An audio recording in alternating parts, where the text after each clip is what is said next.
Stoveleg Media, igniting conversation.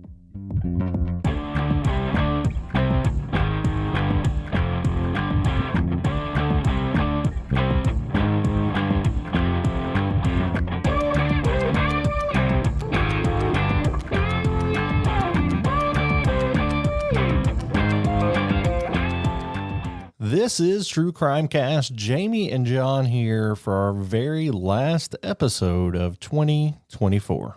See you later, suckers. No 2024, kidding. that is. Yeah, not to our listeners. We do hope we see you later, but 2024 on its way out the door, and we're going to end it with a bang. We're starting a series here of episodes on Vince McMahon. We actually started it last week with the Owen Hart case and the lawsuits that came from his tragic death. And now we are going to dive into some more scandalous crimes. That was absolutely a tragedy and horrible, but yeah. Well, this is actually part 2 of the trilogy that will be the Vince McMahon saga, right? Part 1 is available over on Patreon, which will be coming out, if I'm not mistaken, like tomorrow morning by the time you hear this, right? Yeah. So January 1st, we have part 1 available only for our Patreon fans and family. But episode 2, you can start here if you don't have the funds or the resources or whatever to become a Patreon family. It doesn't have anything to do with what we're talking about today. It involves the same person, so to speak, but it's not like you have to hear. We're not going to do that to you. But if you would like to go more in depth and learn more about who Vince McMahon was before today's episode, then you are going to want to go pay for that $3 a month. It's a lot of content over there, almost 7.5 years worth of content over there. So yeah, go check that out if you're interested, but this is technically part 2. Yeah. So that's about the steroid scandal in the 90s in WWE or WWF. And we're going to be talking today about the Ring Boy scandal, which is the story that we're covering that I knew the least about going into this. So I'm excited about that. Before we jump into it, I got some folks I want to thank for 5-star reviews submitted over on Apple Podcasts. This comes from PodJunkie9. Says, I love listening to John and Jamie. They do a great job researching and covering these cases, and it shows that they really care about what they're talking about and are just awesome people behind the mic as well. Keep it up. Thank you so much. Thanks. Pod Junkie. Pod Junkie. Junkie. Oh, Pod Junkie. That's a great name. This one, I'm going to read it. It's not 5 stars, John, but I need I've to. read it. I've read it. I don't like it, but I've read it. Would have given you 5 stars, but you said Tennessee is known for mediocre football, so I deducted a couple. So if my college football take is what deducts it, then I'm going to stick by my guns there, but appreciate the notion. If you want to go add those back, I'll do anything for 5 stars. I wouldn't. Here's the thing. I don't think you're the one who said it. I think I'm the one who said it, and I'm the Tennessee fan in the room. Okay. That being said, it's a true statement. It's not untrue. We being me, Tennessee fan, have won a national championship in 1998. I was a child. It's not beat around the bush crime cast. It's true crime cast. Yeah. We tell the truth around here. And then after that, we had some mediocre teams under Phil Fulmer who got fired. And then we hired, we don't have to. I'm going into the whole this. history. And then for the next 20 years, what were they known for? Mediocre football. Carousel of bad coaches. Then we made it to the national championship playoff rounds, lost overwhelmingly in the first round, and now every good player on our team's in the transfer portal. John deserves those 2 stars for all his pain, if you don't mind there. You know what? He's just as angry as I am for the very same reasons. This one comes in over on Facebook. From Justin Firth. It says, found them on Talk is Jericho and always had a love for true crime, been listening since, and recently, as of June, started the backlog, and I am in the 300s now. Keeps me sane at work during 12-hour shifts.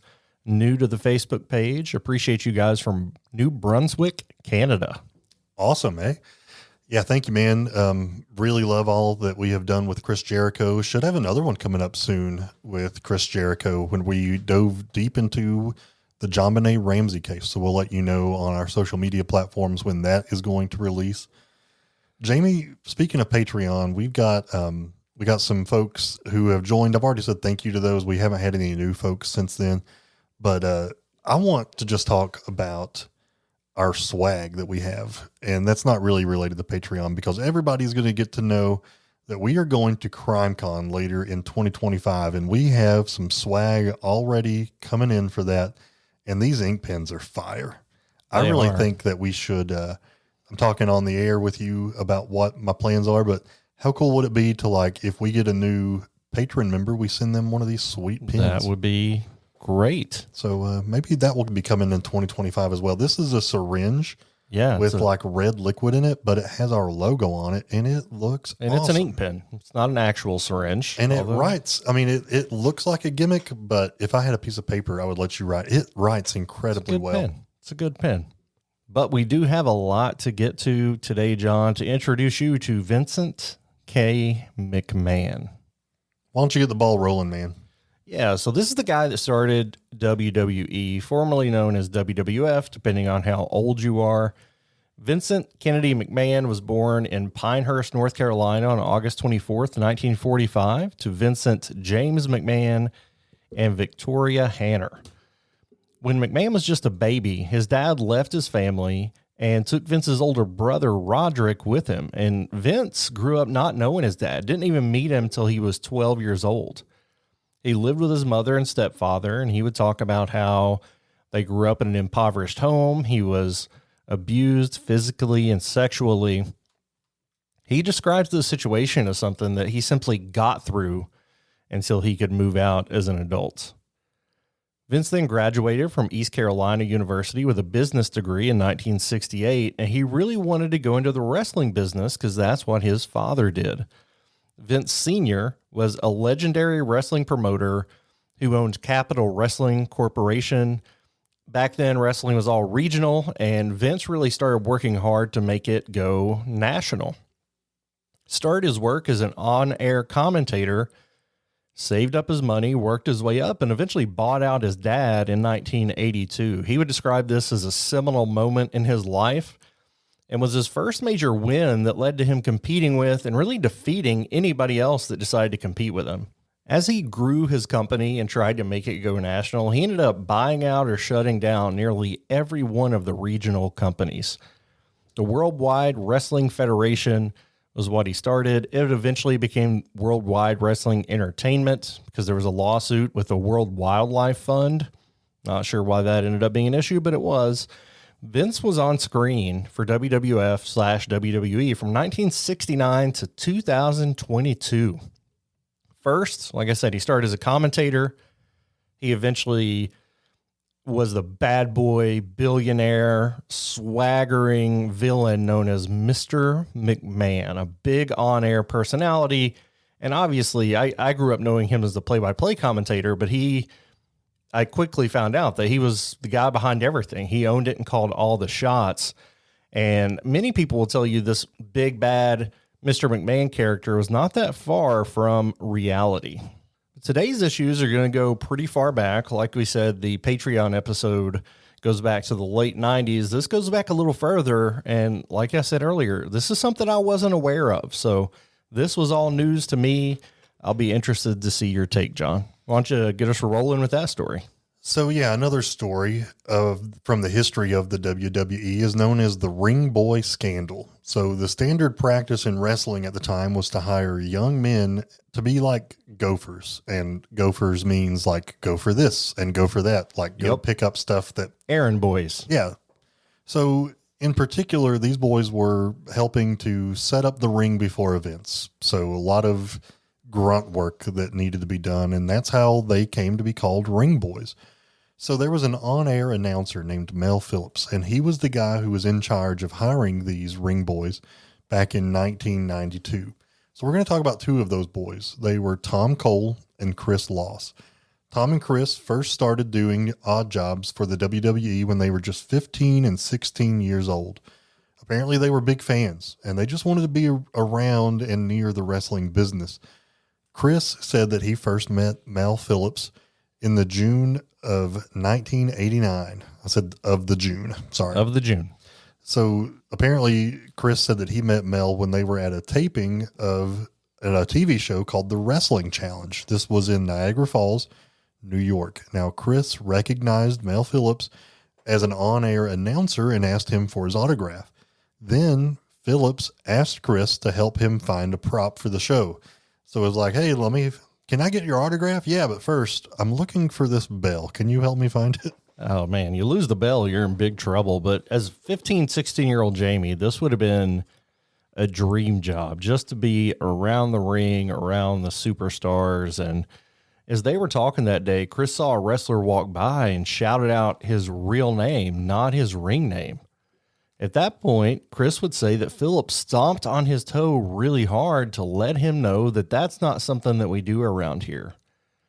Chris later complained that his toe was hurting very badly, and Phillips said, "Let me see it for a second," and things immediately got weird. This is what Chris told his attorneys about this interaction with Phillips. "Before I knew it, he grabbed my foot and just ripped off my shoe, and he was like playing with my foot. Things got weird. Things were going through my head. Me and my friend were just looking at each other in total shock. Like, is this guy going to kill us or something? I mean, I'm sure that's extreme, but you hear stories about people." So this was obviously a traumatic situation for Chris, very unexpected. He claims that he told Phillips to stop, but he said he kept going and saying in this really weird voice, "You shouldn't have called Honky Tonk Man his real name. You should show them more respect." And he just kept rambling on and on while playing with this kid's foot. Eventually, Phillips would offer Chris a job to come back and be a full-time ring boy in October of 1989. Chris told his friends that Phillips was weird, but he really wanted to be working in WWF, so he signed up. When teenagers would ask Phillips whether wrestling was fake, Phillips would respond by asking them to take off their shoes and then pull their toes apart, asking, "Does this feel fake?" Which, again, with if you want to do that, I mean, you can. If you ask me if it was fake, John, I could just grab your hand and squeeze it, or I could do a weird wrestling move. Doesn't have to involve feet. So this just goes into more of the unfortunately erotic nature of what he was doing. He was also known to have videotaped these incidents and played it for their mutual friends.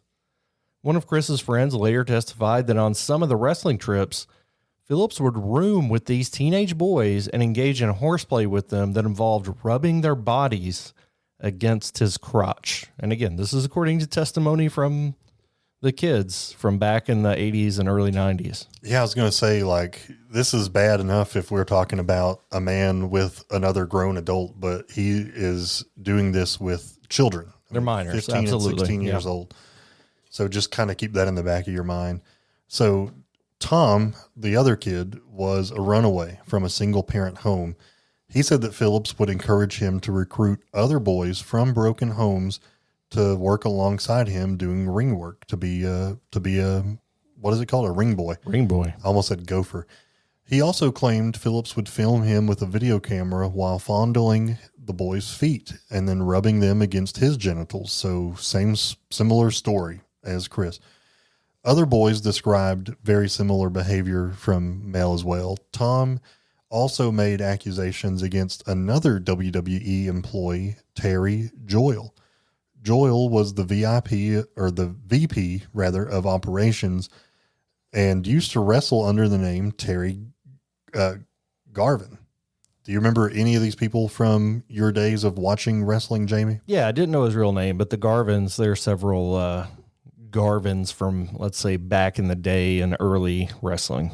So again, Terry Joyle, who's Terry Garvin as his wrestling name, was the vice president of operations. That seems like a high level of authority. It is, absolutely. And he was also Phillips' direct supervisor. Tom's complaint accuses Joyle of harassing him twice.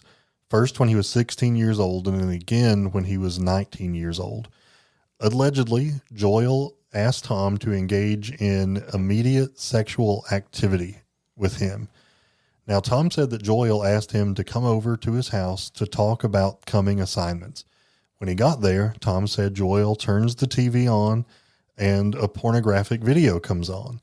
So Tom asked what was going on, and Joyle began making suggestive comments about what was happening on the TV and trying to get Tom to engage in sexual acts with him. Tom said that he turned Joyle down, went home, and reported to his new job at the WWE warehouse as a manager the following day. Phillips showed up at the warehouse where Tom was painting a ring and fired him, saying it was Joyle's orders. Tom also made similar accusations against Joyle's boss, Pat Patterson. Pat Patterson, a much bigger name in the WWE lore, and continued till a few years ago, and we'll get into how that worked out, but always a prominent figure in the wrestling industry. In 1992, Tom and Chris, so both the young men that John and I have talked about here, went public with their stories when sports journalist Phil Munchik wrote about their allegations in the New York Post. I was too young to really know what was going on here. I didn't hear this story as a kid, and it never made it to my family to say, oh, wrestling's kind of shady. In response to this story, WWE did issue a statement. They said that they would take responsible action regarding any legitimate claims filed through lawful channels. On March 1992, Joyle, Patterson, and Phillips all resigned from their roles in the company.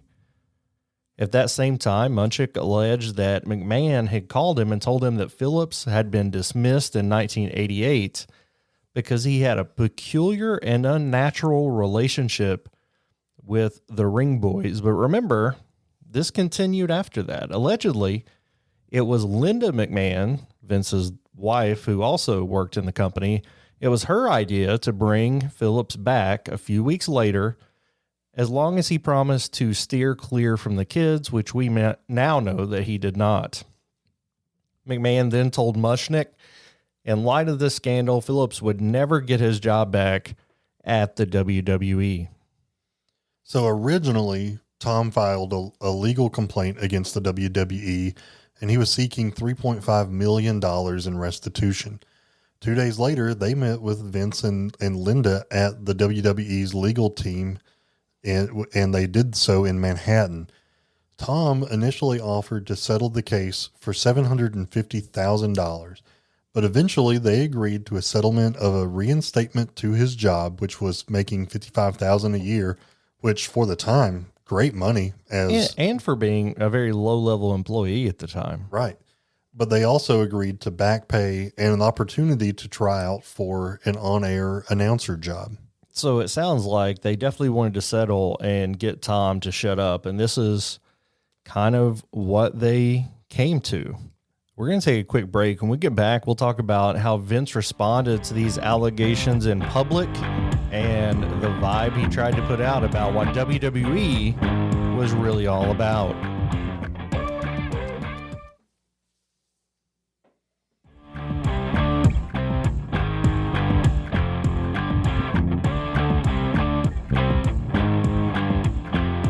After this settlement, McMahon appeared on a taping of the Phil Donahue Show. John, you remember Donahue? I remember Donahue and all those other Jerry Springers, and there's so many others. So many shows at the time. And this show had a panel of former wrestlers as well as journalist Dave Meltzer. Now, Dave Meltzer has written about wrestling.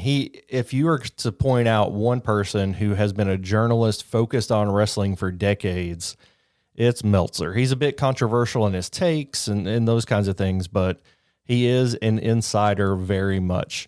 The McMahons also arranged for Tom to be in the audience in order to announce the settlement during the show, but Donahue never mentioned it. So they never got the chance to show that they had come to a resolution with Tom from this lawsuit. During the show, two men on the panel talked about a time in the late 70s or early 80s, depending on which one was talking, where a member of the ring crew was caught molesting a boy in the parking lot before a show in Pennsylvania. But despite it being reported, faced no disciplinary action.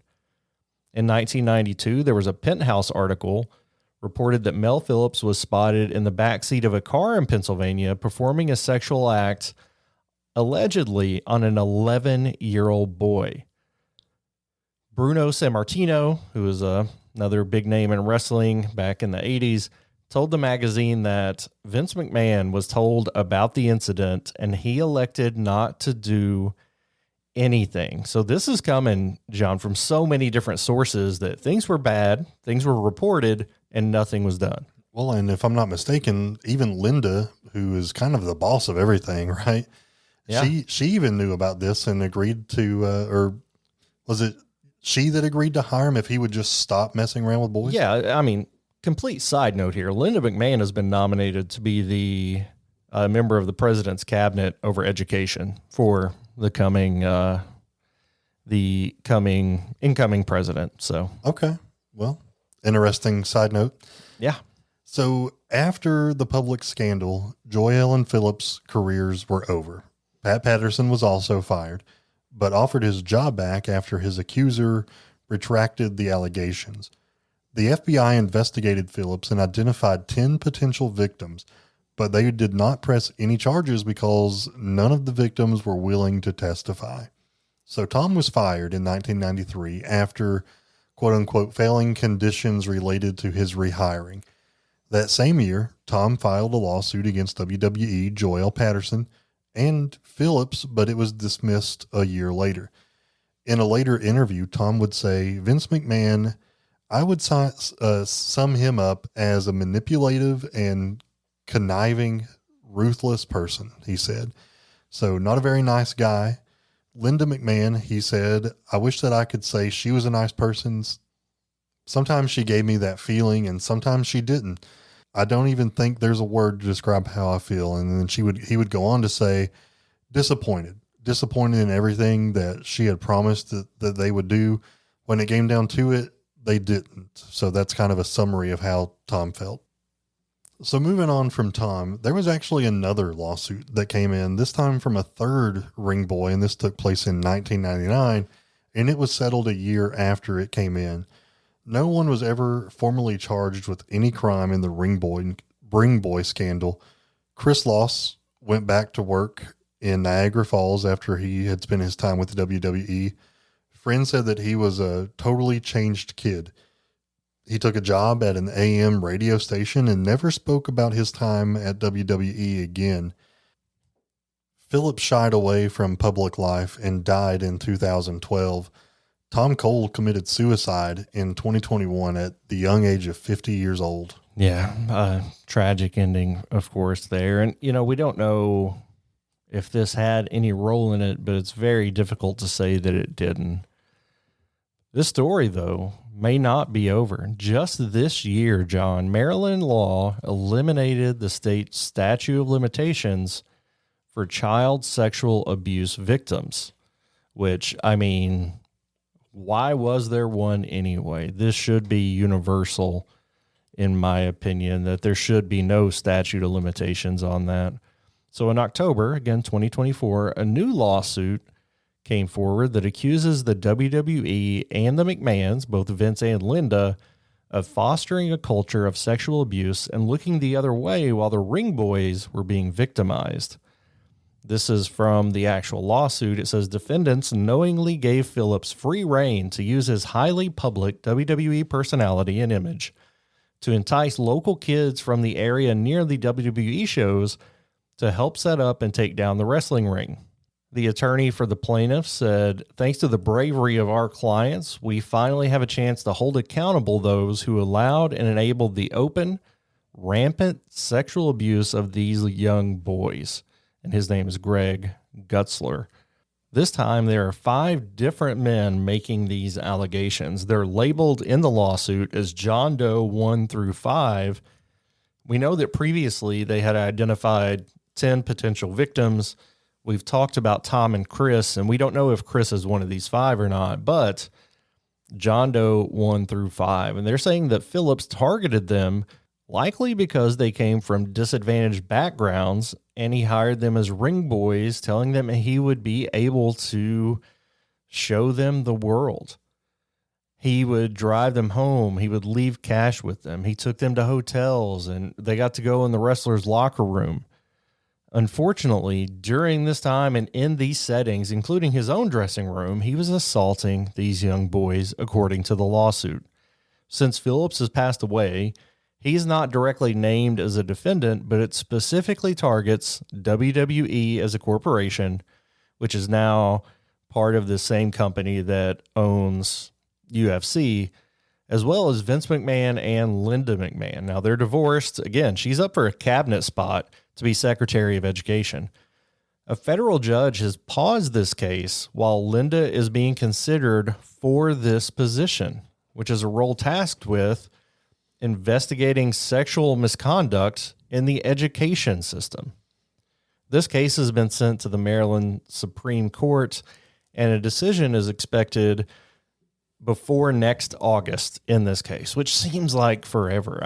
I get that there's a lot of red tape and a lot of levels to go through, but this is a lot. What do you think about them pausing this investigation to see if she's going to be selected for this coveted position in the president's cabinet? I don't really think that I can't imagine a scenario where I would ever be okay with pausing an investigation. You know what I mean? Like, if you're alleged to have helped cover up something very serious and they're actually investigating it, why hit pause? Give me one good reason to hit pause. Yeah, I don't think there's any good reason to hit pause here. Now, I hope that her consideration for this role, part of that is a separate investigation into who she is and if she's the quality of person that can be placed in this position. So I would hope this would be extra vetting and investigation, but that does not seem to be the case. And I don't see how you would, the optics are not good on putting somebody accused of these things, and they've settled before. So something has happened. Like, it is a fact. Putting somebody like this in that position obviously does not look good and is going to create controversy, especially if she gets through and is admitted to the cabinet, and then the lawsuit comes and she gets in trouble for it. That's going to be really messy. Yeah. And like, let me just point this out.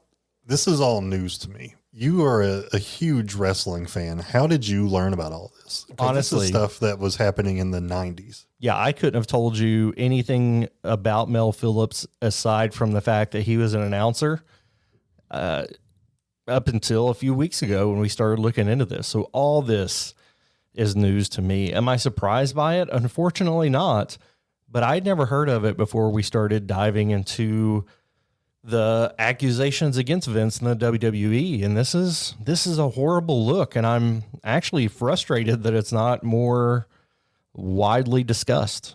I just wonder, if Trump knew all of this background before he offered the position, because they ran probably in similar circles. They were upper echelon of Manhattan, right? Yep. So if he knew all that and offered the position, that's a major problem. Yeah. So I don't know. I don't know that we'll know unless they come out publicly and say one way or the other. Which never happens. Yeah. So I don't know, man. So let's switch gears a little bit. Talk to me about who Kevin Nash is. Yeah, Kevin Nash is...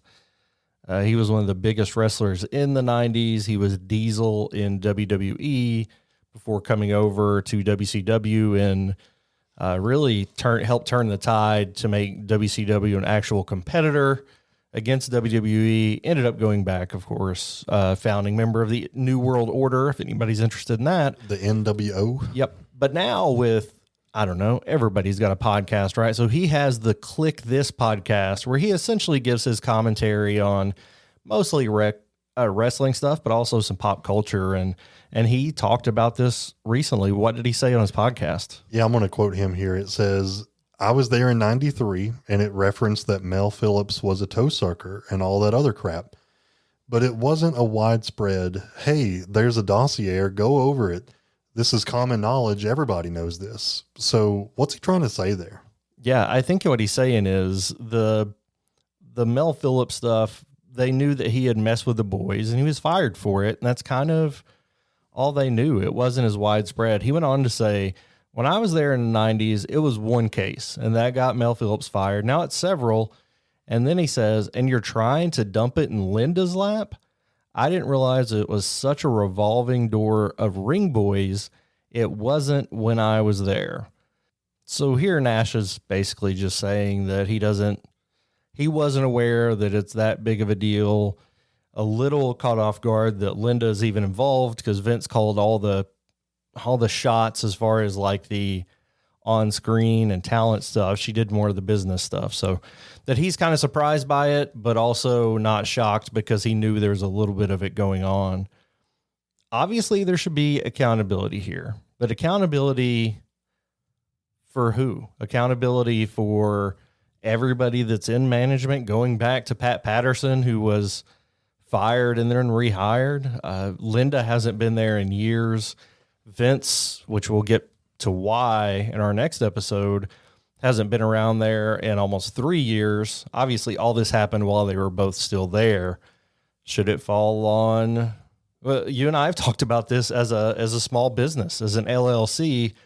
We get sued as a business, then you can take our business assets. But here they're naming Linda and Vince as individuals as well. Both of them have a ton of money.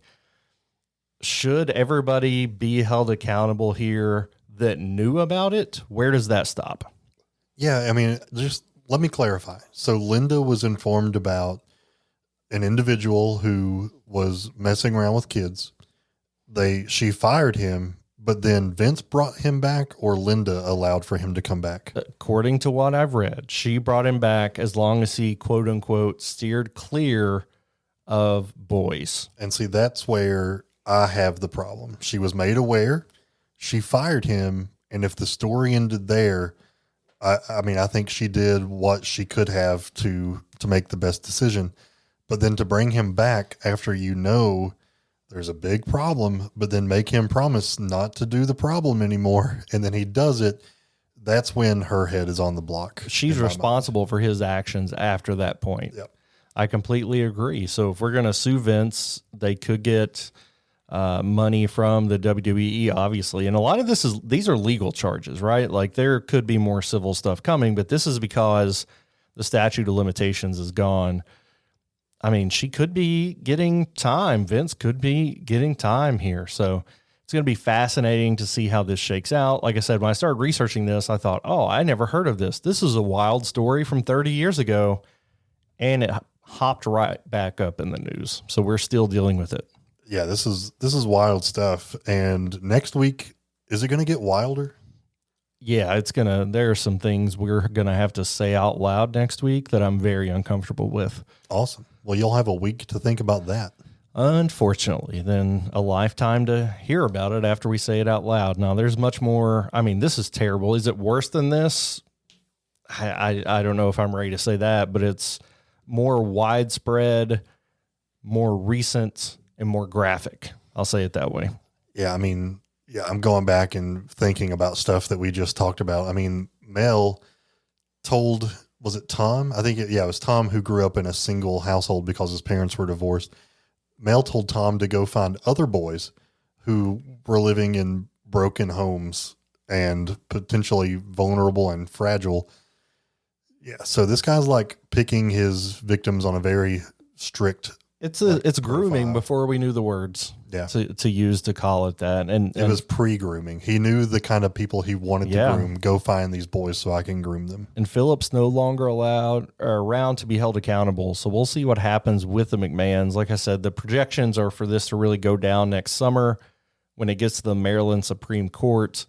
And we'll see, since the person who allegedly did the acts isn't here, can there still be that accountability legally since the law was just changed? This is something they're going to have to figure out for a myriad of other cases, I'm sure. So next week we will be back with some more awful things happening, but those stories will include Vince directly with alleged victims and some things that he's allegedly done and made others do. So we will wrap up the Vince McMahon saga next week. Again, the steroid episode is on Patreon as of tomorrow.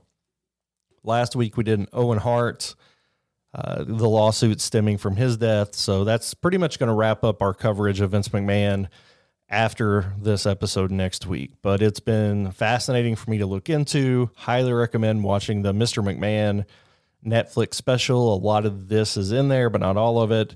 And you get to hear interviews with folks. But the stuff we get into next week, it's a different ball game. So yeah, this week also on True Crime to Go, we're gonna leave the awfulness behind and tell you about a couple of mysteries. And these mysteries are both related to some churches. So I'm going to leave you with that little bit of intrigue, but just know you should check out our other cases this week on True Crime to Go. And I found another one we need to dive into as well. So we got some good church stuff coming up. So stay tuned for that. Have a great new year, and we'll be back before you know it. Until next crime, this has been True Crime Cast.